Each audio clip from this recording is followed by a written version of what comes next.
On va revenir sur la défaite imméritée face à Clermont. On présentera également le 13e de finale de Coupe de France, Romain. Et après, en deuxième partie de la première mi-temps de l'interview réservée à Nicolas Florentin, on reviendra sur notre invité ce soir. On revient avec toi en tout cas, Romain, sur la 16e journée de championnat. Angesco, on se posait la question, Angesco est capable de se taper un top 5. On était assez unanime, Sofiane qui était relativement très confiant, et toi Romain je crois, on était à 3 voix contre 2. On se disait que ça allait être très compliqué ici. Parole aux optimistes, Yann et Romain. Vous êtes plantés, mais je vais quand même dire de peu parce que le SCO ne méritait pas de perdre en tout cas. Peut-être pas de gagner, mais surtout pas de perdre. Angesco a dominé effectivement cette rencontre contre Clermont, notamment en première mi-temps par exemple, où les Clermontois n'ont rien fait durant cette première mi-temps, n'ont jamais inquiété Grégory Maliki. En seconde mi-temps, rebelote, le SCO domine, oui mais voilà, Martin Fall se prend un carton rouge, jaune plus jaune, ça fait rouge, un carton mérité au vu des images, et résultat évidemment, Angesco évolue à 10 contre 11, c'est le moment choisi pour le Clermontois, par les Clermontois pour marquer, grâce à Namli, à la 73e minute, la suite du match. Évidemment, c'était dur pour le SCO d'Angers, à un quart d'heure de la fin du match, on pouvait rien faire. Yann, à qui la faute? La faute à Martin Fall, à l'expulsion, la faute à Anthony Watson, ou tout simplement la faute à Monsieur Lavis, qui a été très sévère et pour le coup n'a pas trop serré la vis pendant le match. C'est le cas de le dire. Je crois qu'il y a plusieurs points de vue, on peut se positionner différemment. Il y a effectivement Monsieur Lavis, est-ce qu'il fait pas assez preuve de psychologie sur les deux cartons qui donnent Les deux cartons sont mérités.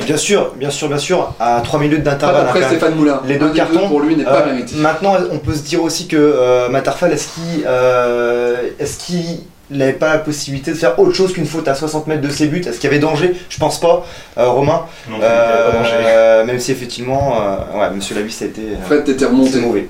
T'étais remonté sur Martin Fall. Il n'a pas droit pour toi de faire 2 fautes grossières en l'espace de 3 minutes. Tu vas pas tacler à 65 mètres de ton but comme il a pu aller tacler. Je sais que Matarfal est quelqu'un qui c'est un guerrier, il est agressif et dans le bon sens du terme des fois, mais trop agressif. Et là, il va tacler à 65 mètres de son but. Le ballon est à 1 mètre de la touche. Je sais pas, tu fais opposition avec ton corps, tu essayes de bloquer le joueur, tu vas pas faire un tacle comme il a pu le faire. Nicolas, qui connaît le mieux ici autour de la table, il est pas méchant Martin Fall, mais son seul problème c'est l'excès d'engagement. On connaît tous la générosité de Martin, pardon. Voilà, c'est vraiment le genre de mec sur qui vous pouvez compter à n'importe quel moment dans un match. Il faut y aller, ça va être le premier à y aller. Après, effectivement, j'en ai parlé un petit peu avec lui ce matin, où moi, de la tribune, j'avais le ressenti un petit peu qu'il payait aussi l'accumulation de fautes qu'il avait fait avant la mi-temps aussi, où à un moment donné, il met malheureusement le genou dans le dos à Jeff Rivière, et où l'arbitre lui donne un premier appel à l'ordre. Mais ouais, la faute, je l'ai pas vue. C'était super loin pour moi, donc je sais pas trop s'il y a faute ou pas sur son deuxième carton. Après, c'est sûr que c'est à 10, c'est plus le même match. Ça, c'est clair que. Mais pour en revenir à Martin, c'est vraiment quelqu'un sur qui on peut compter. Alors malheureusement, comme à 3, il avait pris aussi un carton rouge. Là, il en reprend un. J'espère que ce sera. Parce que j'ai l'impression qu'il est un petit peu match, connu à la LFP. Monsieur Jésus, mais c'est vrai qu'après tout ce qu'on a lu dans la presse, on avait vraiment l'impression que Fall était quand même dans le collimateur. Après tout ce qu'on a pu lire sur ce qui a été dit sur Der Zakarian par exemple à la mi-temps, maintenant au-delà de ça, je pense qu'il faut penser plus aux sportifs. C'est ça le plus important finalement. Et ce qui est dommage, c'est que vendredi soir, l'équipe la plus forte c'était Angesco. On avait vraiment moyen de faire quelque chose. Et je pense que clairement c'était très très faible. Ils ont réussi finalement le meilleur des coups, celui de ne pas jouer et puis de repartir avec les 3 points. Mais c'est quand même super dommage au-delà de concernant la physionomie du match. Parce qu'Angesco quand même a mieux joué à 10 que contre 11. En termes d'occasion, on se procure plus d'occasions à 10 contre 11 qu'à 11 contre 11. C'est souvent ça. Quand t'es un joueur de moins, tu te livres plus, donc tu as plus d'occasions. Et après, on a vu que Clermont, c'est là qu'on voit la différence entre une équipe qui joue le haut de tableau, comme Clermont, qui est premier, qui a, on va dire, le réalisme entre guillemets du champion en ce moment. Ils ont 2 occasions dans le match, ils en mettent une. Voilà, le SCO a eux 5-6 occasions beaucoup plus décisives pour marquer et ils marquent pas. Et voilà, c'est là que tu vois la différence entre le classement de Clermont en ce moment et le classement Du SCO d'Angers. Romain, qu'a-t-il manqué au SCO? Un peu tout, du poids devant, du poids derrière, retour également sur la prestation de Wasfan, avec un très beau papier aujourd'hui de Jean-François Charrier dans les colonnes de Ouest France. Il a galéré ce joueur, il revient à son meilleur niveau, mais il fait l'erreur de trop sur la lecture de trajectoire. C'est dommage parce qu'il avait plutôt fait un bon match. Qu'est-ce qu'il a manqué? Je trouve qu'il a été bon, Wasfan, excepté sur le but, et c'est pas de chance parce que ça gâche tout. Mais sinon, il n'a pas manqué grand-chose, il a juste manqué le but. Gaëtan Charbonnier a 2 grosses occasions qu'il peut mettre et ça change tout. Je pense qu'il n'a pas manqué grand-chose. Justement, Nicolas, comment expliquer cette défaite, finalement? Peut-être de justement pas avoir eu la chance de mener au score avant que mettre le but. Je pense notamment à l'occasion de Charbot quand il tente le piqué au-dessus du gardien, super bien joué. C'est sûr qu'après le geste est magnifique, mais malheureusement le ballon va pas au fond. Et peut-être que si on avait mené au score, c'est une équipe qui avait joué lundi soir chez elle contre Reims. Ça aurait pas été pareil, parce que là c'est une équipe qui a quand même attendu. C'est un peu pour ça, Nicolas, qu'elle a pas montré grand-chose, Voilà, parce qu'il y avait un problème de fraîcheur, voilà, il manquait aussi un joueur extraordinaire qu'Alessandrini. Ils savaient que sur certains contres, ils allaient pouvoir nous porter les stockades, et c'est ce qu'ils ont réussi à faire. Malheureusement, Anto lit mal la trajectoire du ballon. La chance qu'on a aussi, c'est que derrière, Greg fasse l'arrêt. Voilà, et puis le ballon revient dans les pieds d'un seul Clermontois, et puis il la met là où il faut. Donc, comme tu l'as justement dit tout à l'heure, c'est la réussite aussi de l'équipe qui est en tête. Il a manqué, peut-être que si on avait mené au score avant, alors après c'est facile de parler après, mais si on avait mené au score avant, je pense que le match aurait été complètement différent, parce que je ne sentais pas Clermont avec beaucoup de cannes. Le rappel des scores de cette journée de championnat avant que Yann nous présente la future échéance ce week-end à Calais, le club entraîné par un ancien Lillois, Jason Boutoil. Amiens, Le Mans, c'est du 0-0. Le SCO perd son terrain face à Clermont 1-0, alors qu'il n'y avait que 7500 spectateurs, des places à 5-10 €. Petite déception côté Angevin, on a toujours du mal à comprendre, parce que c'est vrai que le SCO cette année montre plus de jeux que l'année dernière. On a du mal à comprendre pourquoi ces supporters boudent un petit peu, parce que l'affluence l'année dernière était... Pourtant Guillaume était là. Et donc Guillaume était là, attention à tous les matchs, attention, même là à Cholet pour les matchs amicaux. Le foot à la télé est boudé également par les téléspectateurs. Mais on aurait pu croire. Si c'est sur ces foot, je comprends. On aurait pu croire que c'était l'après Naïsna, juste la saison d'après. Mais là, on est deux ans après l'Afrique du Sud. Faudrait peut-être. Faut se poser des questions. Le football féminin marche très bien au passage. Arles-Avignon-Châteauroux. Voilà, Arles-Avignon-Châteauroux. On va en parler du football féminin parce qu'il y a une information également pour Angesco que tu nous expliqueras. Arles-Avignon-Châteauroux, c'est du 0-0. Bastia-Sedan, 2 buts partout dans un match incroyable devant 12 000 spectateurs. Carzi a encore frappé. Laval-Guingamp, victoire de Guingamp 2-0. Lens semble reparti, l'équipe de Jean-Louis Garcia l'emporte 3-0 grâce à ses 3 recrues. Monaco passe en terrain face à Metz 2-0. Rien ne va plus du côté du Rocher, 3 Istres, 1 partout, Boulogne-le Havre 1 partout. Et ce soir, Yann, j'ai des coups ça devant sa télé. C'est Reims qui reçoit le Football Club de Nathan Atlantique. C'est sur Eurosport et c'est à 20h30. L'info SCO et l'info Coupe de France après Yann. Justement, dorénavant, place aux femmes. Au point de vue du SCO d'Angers, puisque le SCO d'Angers c'est à la mode. Va avoir une équipe de football.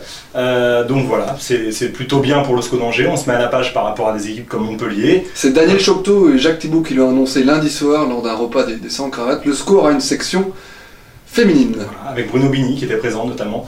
Le sélectionneur de l'équipe de France. Donc c'est plutôt une bonne nouvelle parce que ça permet, le SCO est moderne et voilà, c'est bien. Il n'y a pas qu'au PSG à l'Olympique Lyonnais qu'il y aura des équipes de foot féminin. On va pas demander ton avis Fred, on en parlera la semaine prochaine. Et Yann, vite fait une présentation du Traquenard.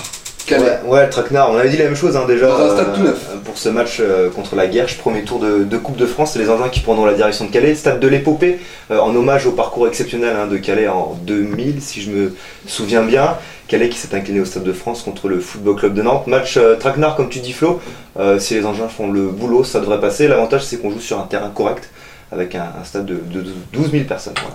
Merci Yann.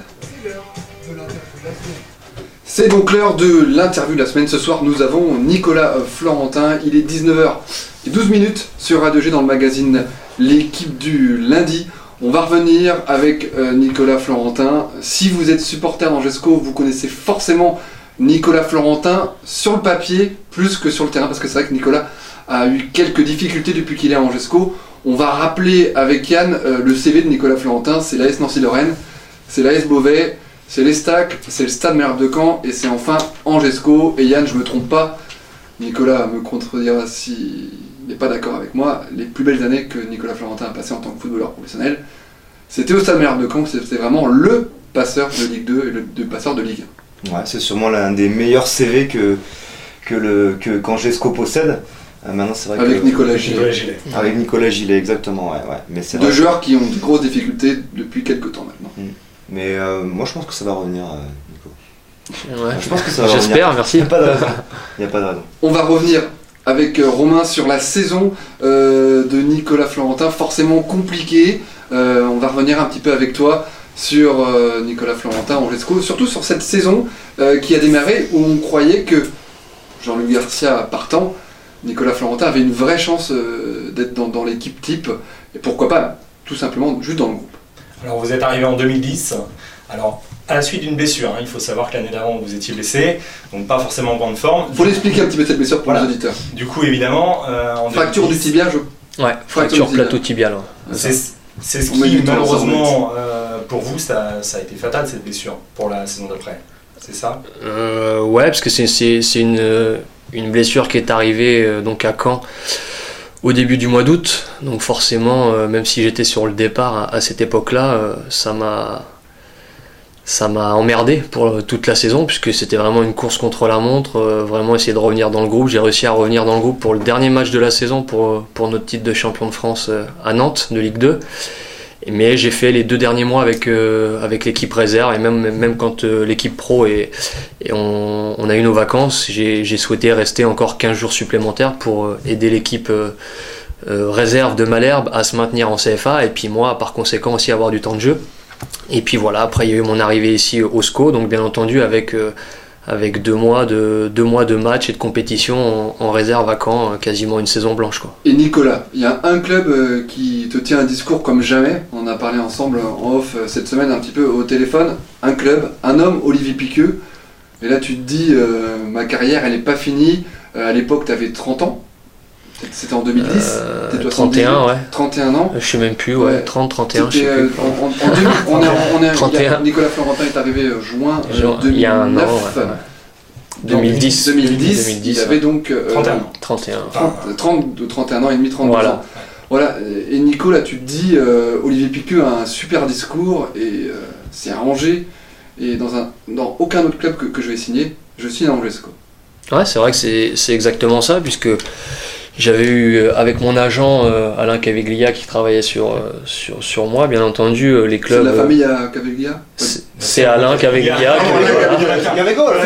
C'est Cavigol. C'était tellement passé vieux, par le c'était tellement Havre, vieux. grand Voilà, buteur, tout à fait. Lyonnais également. Très belle papillade. C'est lui-même avec Franck Excusez-moi. Sylvestre également, qui travaillait avec lui. Maintenant, Alain est au Stade Malherbe de Caen en tant que directeur sportif. Lui, Franck Sylvestre, on connaît encore, on le voit Voilà. un petit peu autour de sa Mais table. donc j'avais la chance quand même d'avoir, même avec au sortir de cette grave blessure, beaucoup de sollicitations. Et puis voilà, je voulais prendre le temps et pas me précipiter. Mais quand j'ai eu Olivier au téléphone, c'est vrai que j'ai un discours et je lui ai dit, et je l'ai dit dans les journaux, parce que c'était vraiment la vérité, que jamais je pensais qu'un club pro puisse me tenir un discours comme ça. On aurait dit un club de DH, tu me disais. Dans le discours. Dans le discours, un club amateur en fait qui voulait tout faire pour moi. C'est pas péjoratif quand je dis ça, justement c'était super positif pour moi, où je pensais pas qu'un club professionnel puisse me dire Nico, on va prendre vraiment tout le temps qu'il faudra, on sait que malheureusement avec ta grave blessure on a la chance un petit peu de t'attirer chez nous. Voilà, donc après j'ai pas réfléchi longtemps, j'ai dit à mon époux, je pense que c'est vraiment l'endroit idéal pour encore pouvoir jouer 2-3 ans à un niveau super intéressant, et voilà, après bon bah il s'est passé ce qui s'est passé. On va en parler.